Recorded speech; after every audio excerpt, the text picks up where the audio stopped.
Wisdom. It's an incredibly valuable asset. Some would say more precious than gold. It's attractive, appealing, admirable. Conversely, a lack of wisdom is the basis of immaturity, blind spots, and bad decisions. Wisdom. It can be gained over time, but it can't be rushed. But wisdom can be shared. That's precisely what we are here to do right now. Today, we are here to hack wisdom, to distill it, to understand it, and to process it. Why? To get better at life. Welcome to the main thing.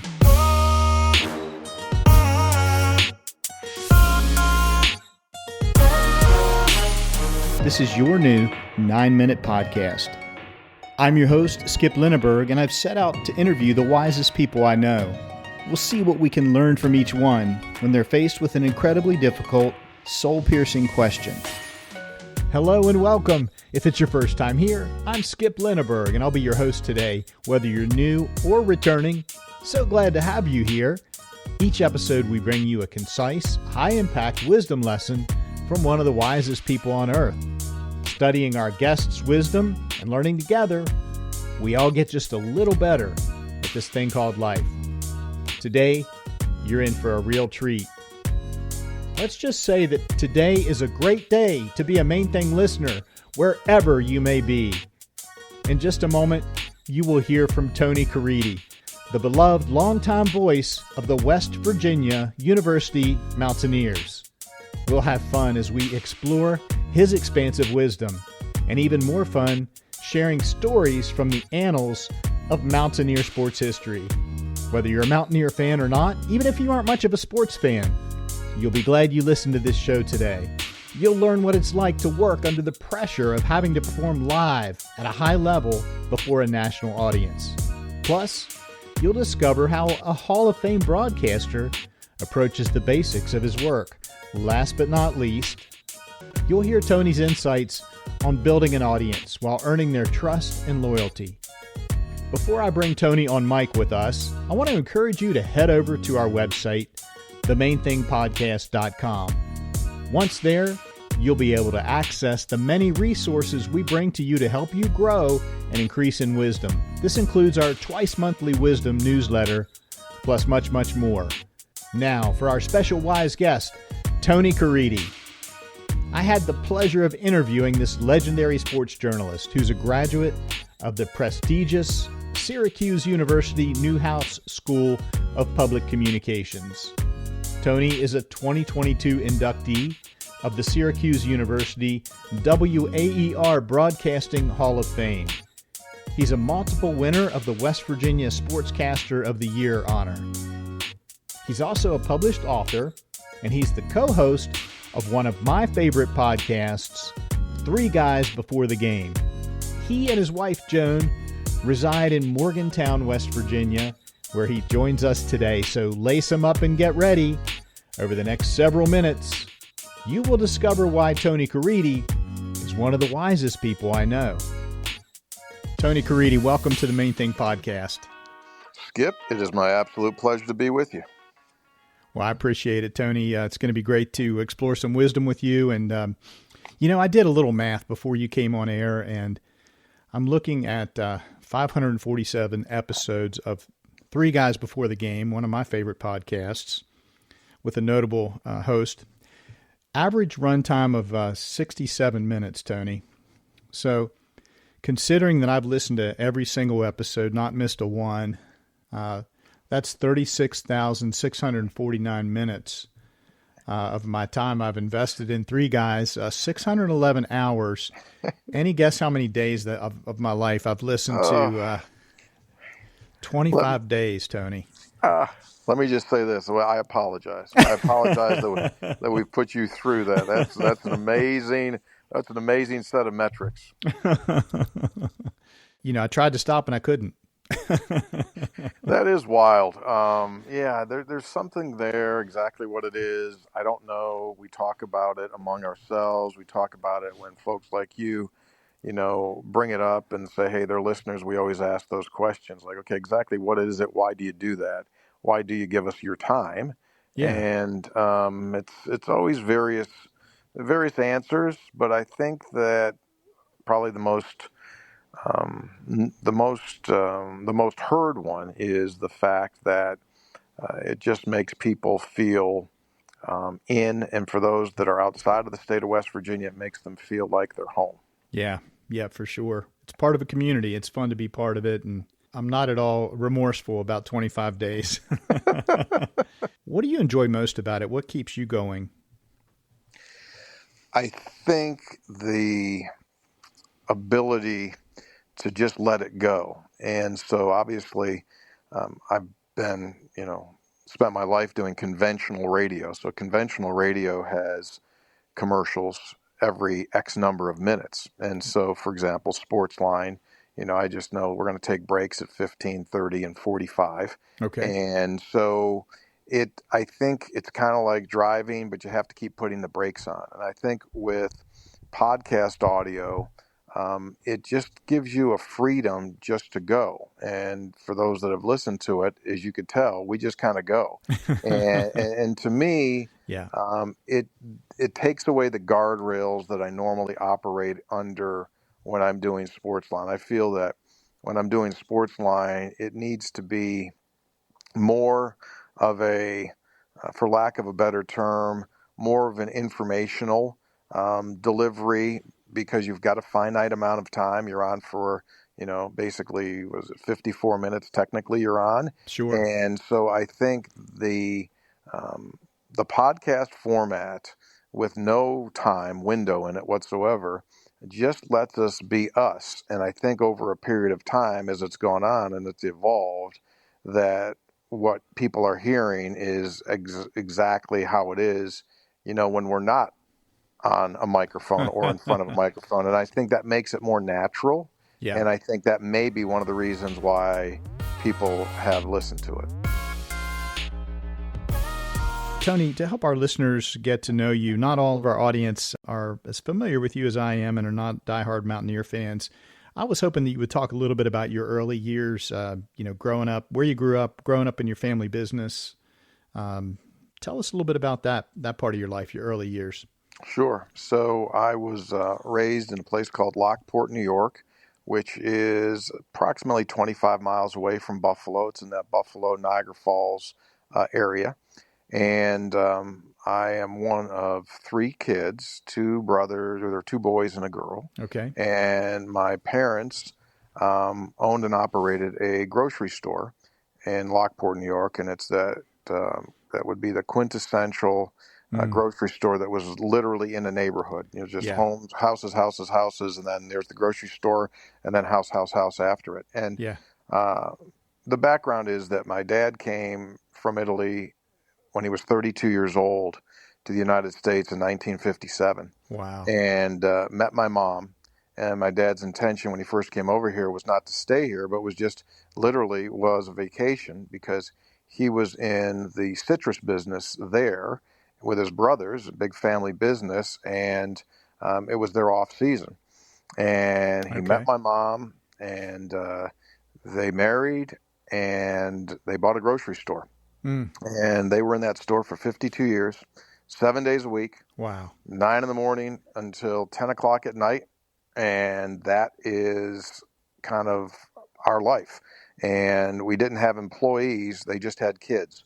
And so we had the three kids, and you were literally born into it. I would come home from kindergarten, and instead of going home, I would never go home from school. I would go to the store. Okay. And they had a little cot set up in the back, and I would take a nap, and off we went. And that's how I was born and raised. And so that was our life. That was our life. Caridi's Market? Joe's Locust Market. So my dad's name was Giuseppe, which translates into Joe, and it was on Locust Street, so it was Joe's Locust Market. Oh, I love it. Wow. And what a image that pops in my head. I think many of us of a certain age had those sorts of neighborhood grocery stores, and you can smell it. You can see the wood floors. I think most of them had a big barrel with a block of cheddar cheese up on top of it, right? Yeah, we had the whole thing. So my dad, besides groceries, we did meat. He cut meat. We also had a 25-foot lunch counter that became. We were heavy into pizzas and subs.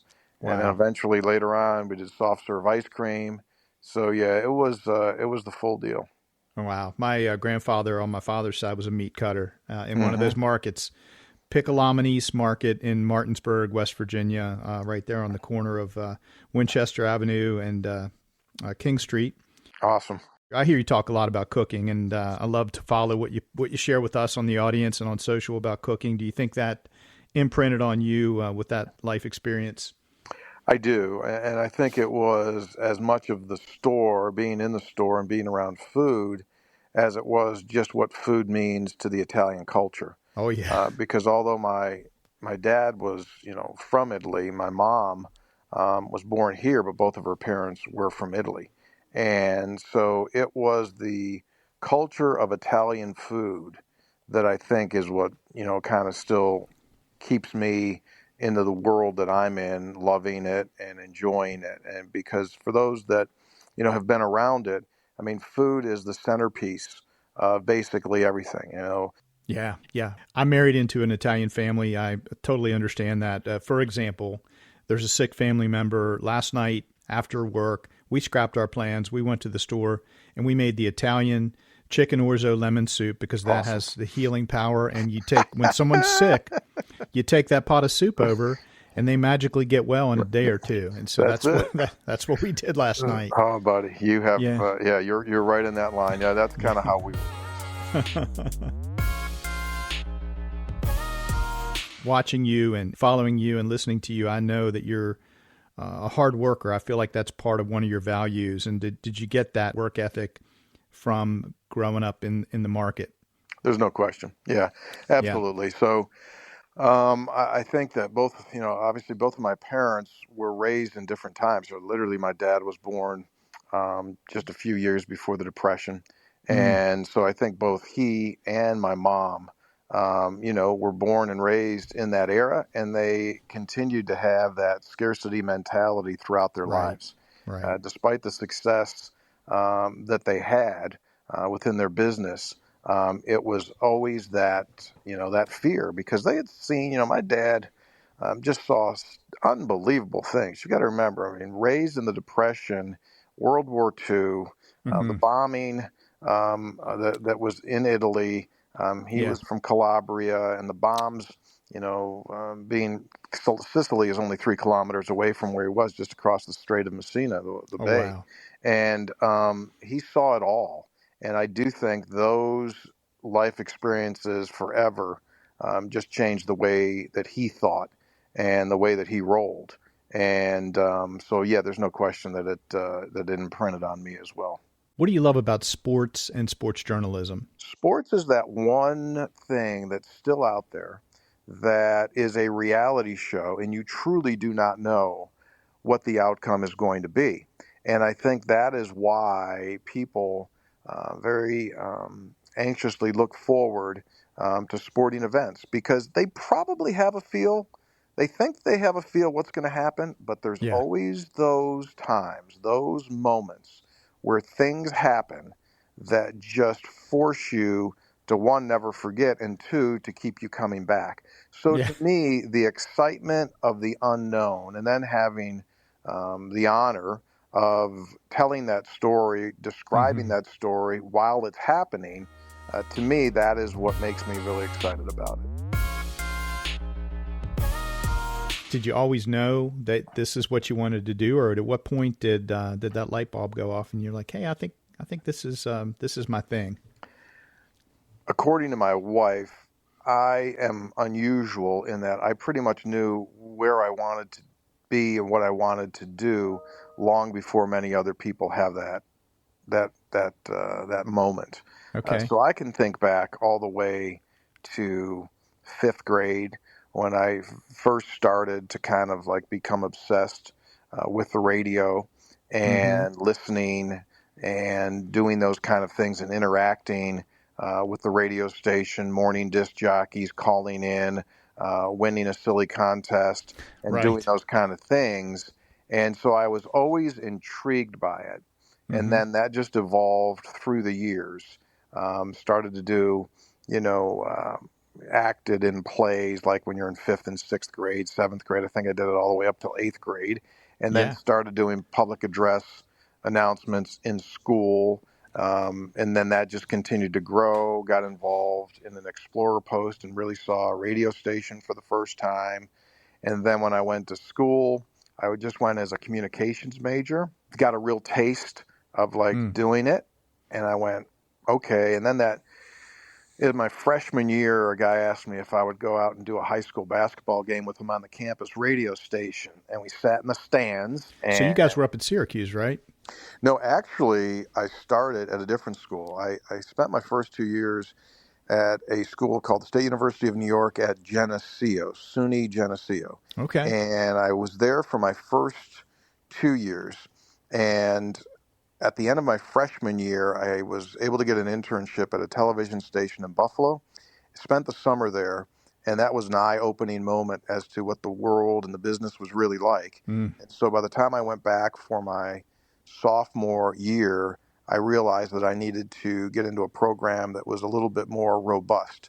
Okay. And that is when I said, okay, what about Syracuse? And I drove to Syracuse with my dad during my fall semester, and we checked it out, and I transferred in and basically spent my whole sophomore year just doing core classes so that when I got to Syracuse, I'd pretty much have my core done. Yeah. And could just focus on the broadcast journalism stuff. And that's what it was. And that was, that obviously it was a massive move, changed my entire life, changed my entire direction by going to Syracuse.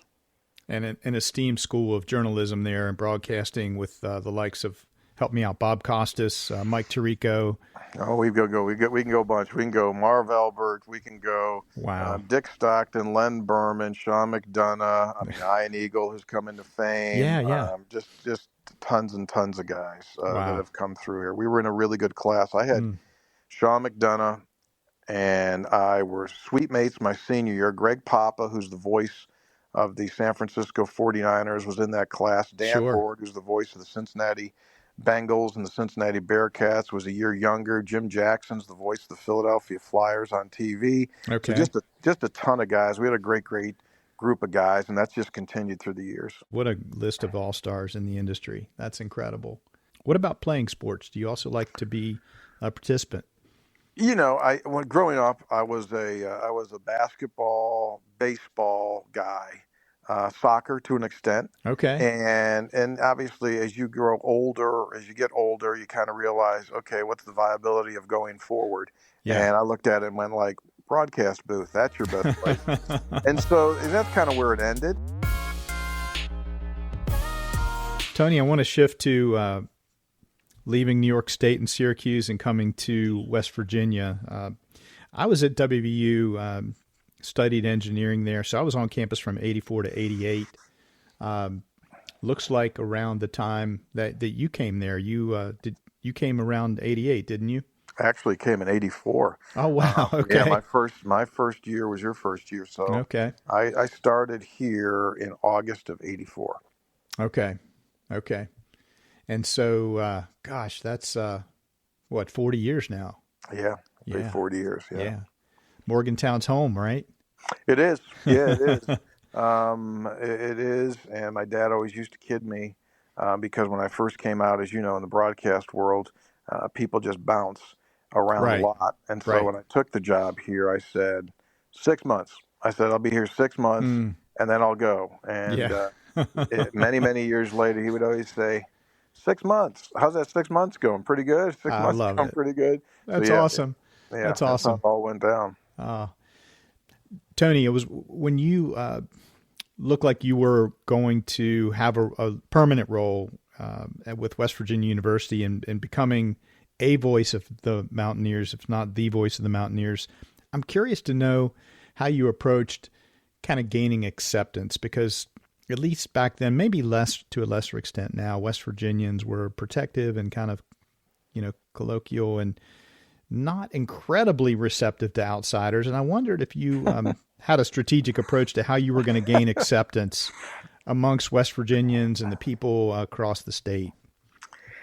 So that's a good question, and I do think you're right in the sense that West Virginians um, have to trust you before they like you, Yeah. and I think that there's no question. I think the circumstance that I was involved in when that all happened was an unintentional good position in the sense that I had already been here for 13 years.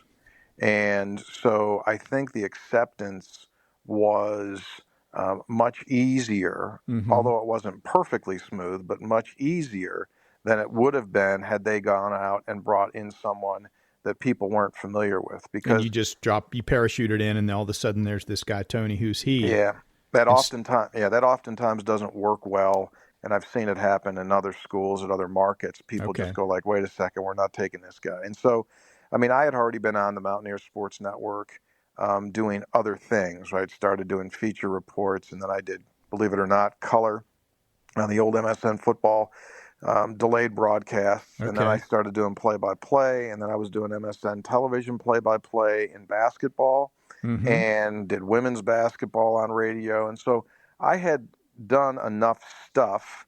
And then in addition to hosting the talk show, statewide, 80 since 86, I think that opened the opportunity up at that time, and that made it smoother. But the reality of it is, when you're the person after an absolute legend and icon in the business, Mm-hmm. it's just never going to be incredibly smooth. And it takes a while. It takes time Yeah. for people to get used to the sound, and it's a change from Jack. And I totally get it. And it just had to go through that process, and then eventually it does. Yeah. And we're talking about Jack Fleming, of course, the legendary voice of the Mountaineers. Tony, what did you learn from Jack? You guys overlapped there for a number of years. What did you learn from him, and what have you taken from him that you still incorporate into how you approach the business? I think the professionalism of the broadcast and the importance of the broadcast on the Mountaineer Sports Network. And so, there's no question that there's a paradox between what I sound like when I'm doing a game on the Mountaineer Sports Network and what we do on our podcast or on our nightly talk show. They're two Mm-hmm. different things. Mm-hmm. When I get in there and it's time to do the game, to me, I mean, that's going to be the audio archive of that one game. And, not to say that we're going to go in there and be just, absolutely dead serious like we're doing a deposition, but there's a level of professionalism that I always want to maintain because it is so important to our listeners as to what is happening, why it's happening. And so I learned that from Jack. I learned the Mm. significance and the importance of the network. And then in addition to that, just the technical um, aspects of a broadcast, how he did it, how he said the word Mountaineers with the T, Yes. how he said West Virginia Yes. and put the T on the end of West. I love that. And yeah, right. And so I You're learned all those also things from him. uncanny about WVU. Oh yeah, it's two U's, right? And W. yeah, there's Yeah. two U's there. It's a double U, I f- WVU.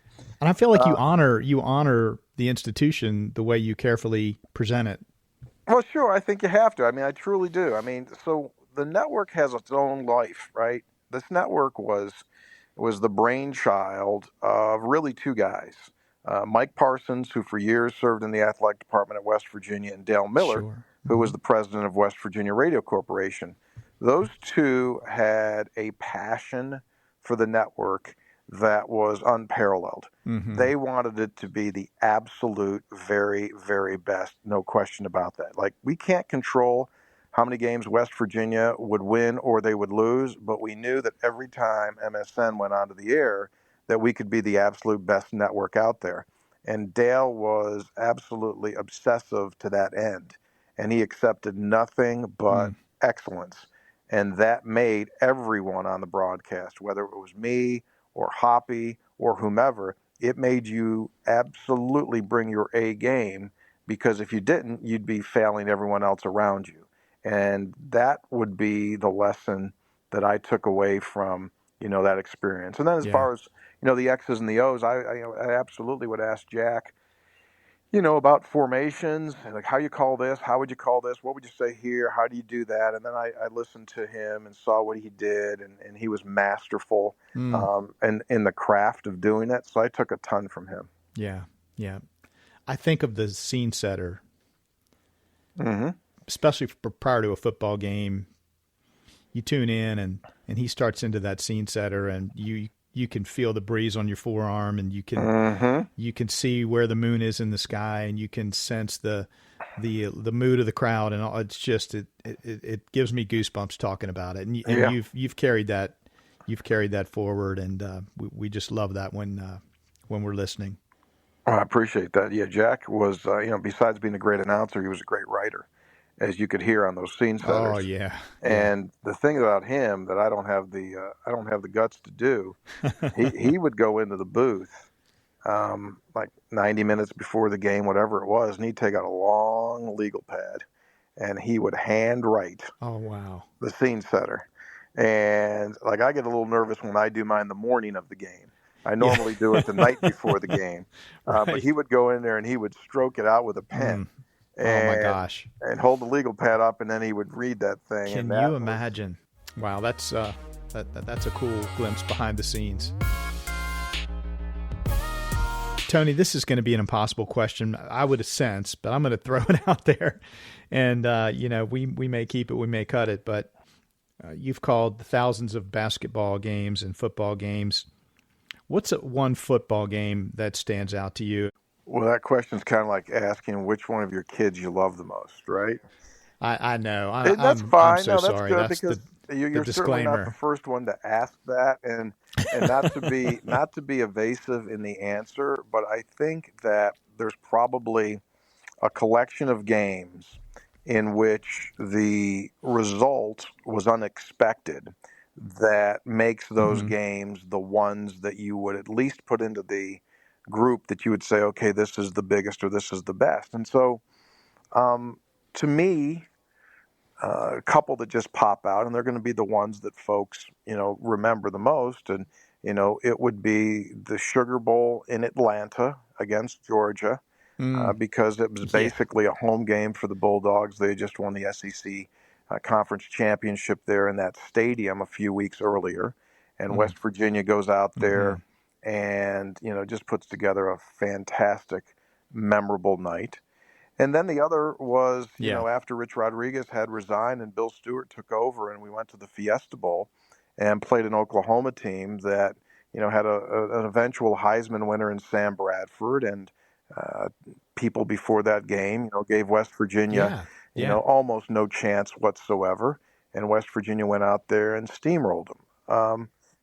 Those will always be among the group of games. The other one would just be the zaniness of the Orange Bowl when they scored 799 points against Clemson, and so those so not huge surprises, but through the years, I mean, I've done a ton of them, and so there's some that just pop back and you just say wow to.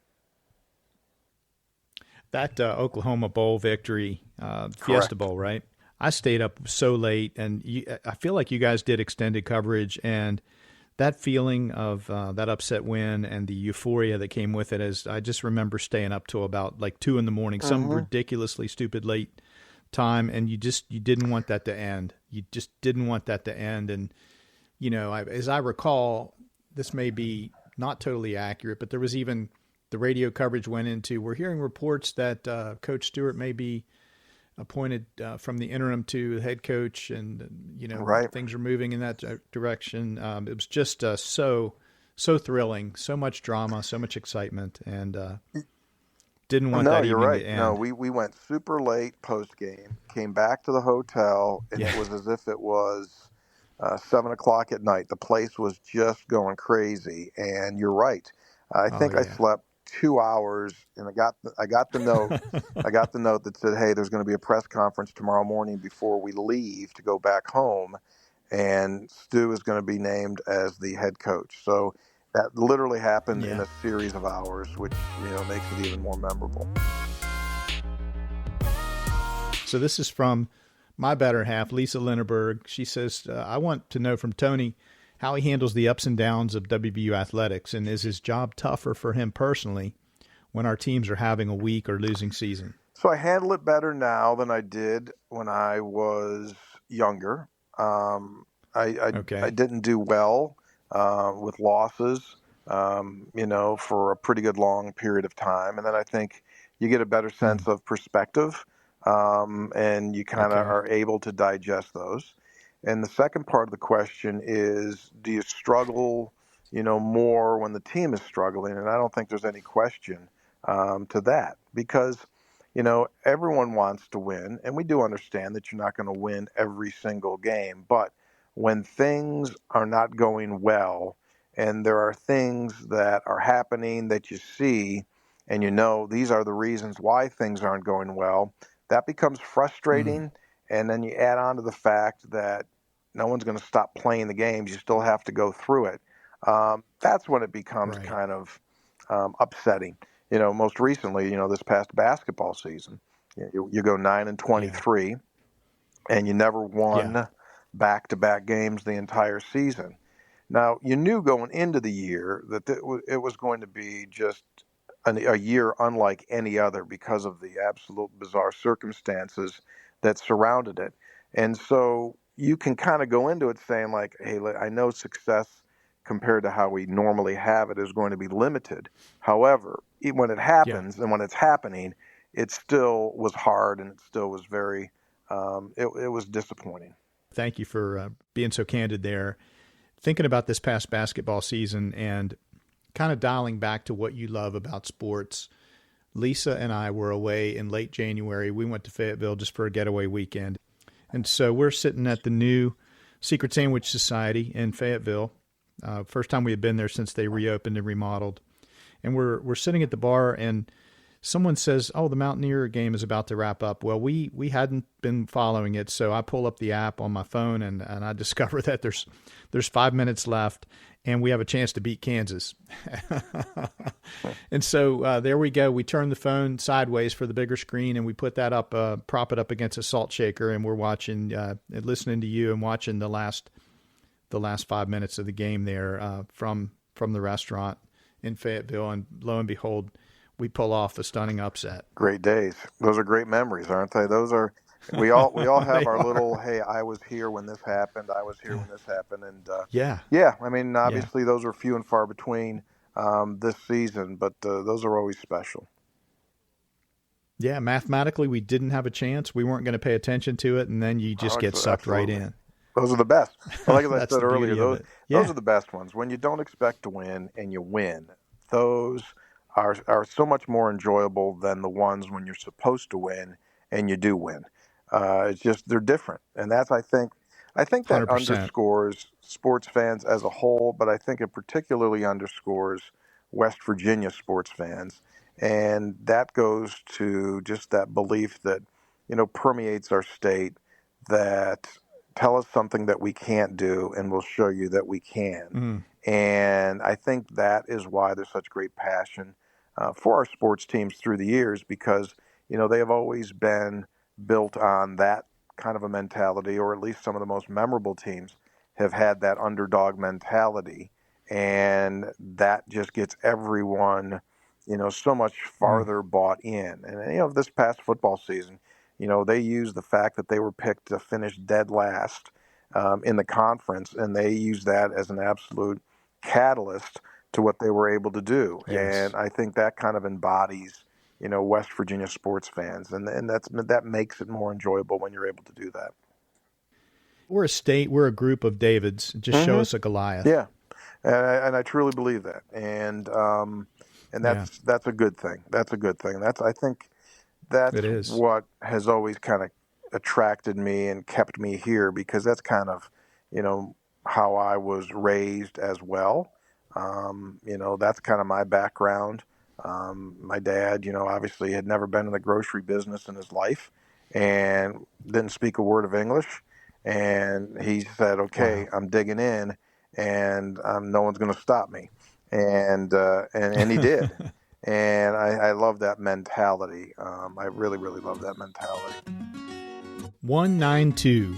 192 extra minutes of wisdom. That's what you get when you become a patron of the Main Thing podcast. Many of you continue to say, we want to hear more from these wise guests. That's precisely what patrons of our podcast get. Exclusive access to bonus episodes called The Whole Thing. These 30-minute special shows bring you a deeper dive into our guests' wisdom. Less editing, more laughter. Less time limits, more stories. Unlock those 192 extra minutes of wisdom for yourself for as little as $9 per month through the Patreon platform. And when you become a patron, you also get access to wisdom essays, behind-the-scenes glimpses, and access to special patron-only wisdom gatherings. Head over to patreon.com/themainthingpodcast. Go unlock your 192 extra minutes of wisdom. Tony Caridi, would you share with us what's the main thing you've learned in your lifetime so far? Skip, I'd say the main thing I've learned in my lifetime so far is that love is our greatest gift. And I think it sets us apart from anything else that's out there that breathes. And I think that when used properly, it can do so much. It can fix so much. It can heal so much. And that's the takeaway. Unfortunately, I think that we oftentimes don't use our superpower gift enough. And I think as a result of that, we have a lot of issues and a lot of things that, are bad and we struggle with that don't necessarily need to be there, but it's because of the absence of love, either delivering or accepting. And I think that pulls us all in an opposite direction. And that's the takeaway that I have. Love is our greatest gift. That's your main thing. When did that crystallize for you? I think probably when children came and you have these little beings that you are assigned to raise and to love and to care for. And so our first child, Michael, was born in 1991. And then we were blessed with twins in 95. And I think that, you see it, right, on a moment-to-moment basis, how that evolves, the love evolves, right, from you, from them. And I think probably that was a seminal moment, and I think it was probably, more a ramp up through years. But I think when you have your own kids, you see that. Tony, your main thing, love is our greatest gift. That's so cool, so important, such great wisdom, and I'm surprised by it. You didn't think I was going to say, it's a great day to be a Mountaineer, did you? Tony, let's talk about application of your main thing. Love is our greatest gift. Maybe a recent personal example, even outside of family, where you had to live that. You had to lean on that to get through a challenge or a difficult situation. Sure. So I think that, in everyday life, we see various things that are going on around us. And I have opportunities to, talk to people, to motivate people that kind of get, that come across in my path. And I think that when I sit down with someone and just have a straight, heartfelt conversation, that they're able to truly understand and get what you're trying to say to them, with love being, the main component of it. To have them feel that trust, to feel that there's a concern, to feel that there's a respect for what it is that they're going through. I just see that, as I referred to that earlier, to me, it's like this super gift that you have that can settle people down. Unfortunately, there's such great anxiousness and nervousness and For sure. tension among people. And I think sometimes if we would just firstly have the opportunity to identify, who's struggling with that right now, and just having that conversation, because obviously we're our own worst enemies in our heads oftentimes. And if you can just Yeah. come alongside someone and give them a different perspective, or hey, what you're going through, I get it, and it's normal. And Hmm. as soon as someone understands that you've got them, that there's true, love there behind them, that becomes a great elixir. That becomes a great healing tool to them. And so that's kind of what I through the years, look at and say, okay, that is the great gift that you have. But unfortunately, Hmm. I say, you know, love is our greatest gift.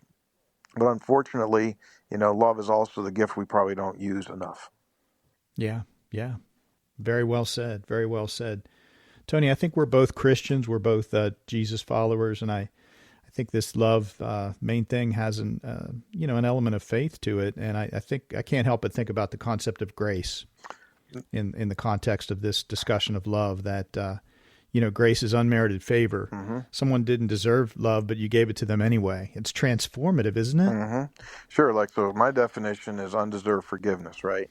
So that's Yeah, grace. yeah, That's yeah, so undeserved forgiveness, and there's no question about that.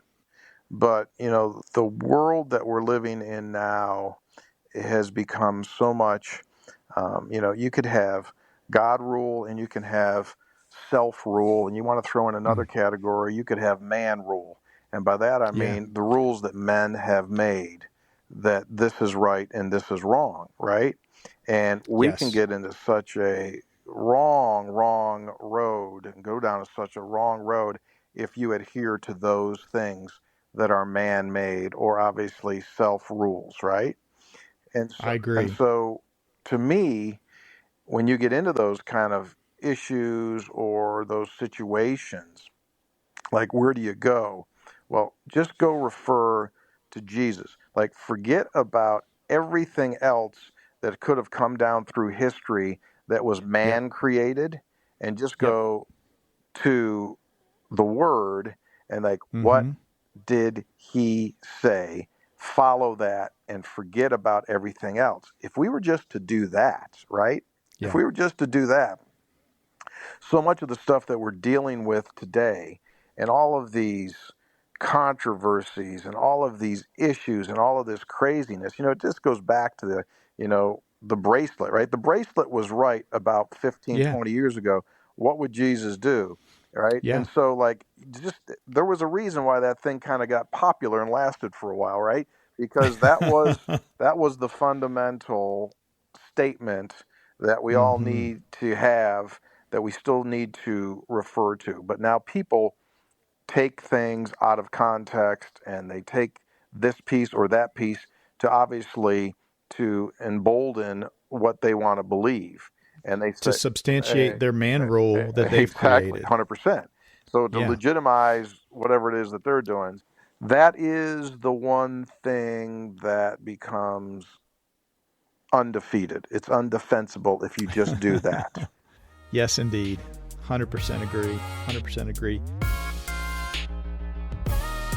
Tony, thank you for sharing your wisdom with us, sharing great stories with us, giving us glimpses behind the scenes, talking about your early life. As we wrap up, I just want to give you a moment, open mic time for you to share a closing thought or an intention with our audience of personal growth oriented wisdom seekers, people that want to get better at life. What would you leave them with, Tony? Well, I would say collectively, I wouldn't say, hey, this is what you need to do. I want to put myself in here as well. And Okay. that is, we all have to do better. We all have to do better. And we all have to, the word kindness has really become popular. And that's a good Mm-hmm. thing. That's a great Mm-hmm. thing. And that theme is the direction, obviously, that we need to go into. And so, if I said earlier that, love is our greatest gift, we all need to Yeah. love more. That's what we need to do. We all need to love more. We all need to have the presence to identify when situations are in front of us where love could be that great gift that we have that can help someone. And you can call it kindness, you could call it Mm-hmm. respect, you could call it, genuine interest, whatever you want to go with. But if we would just use our gift of love more, the situation that we're in will improve. It's undefeated, like I said. Yes. It will always work. If it's true, genuine love, you can get through it. And we just all collectively have to use our gift. Great place to leave it, Tony. That's great advice, great wisdom that you've shared today. I can't thank you enough. It's my pleasure, buddy. It's great spending some time with you. We certainly do appreciate it and the opportunity to chat with you. Tony, so long for now. Thanks, Skip. Wow, that goes by incredibly fast, doesn't it? Time flies when you're hacking wisdom. I hope you're left wanting more. Sync up with us again next time on The Main Thing for 9 more minutes of wisdom.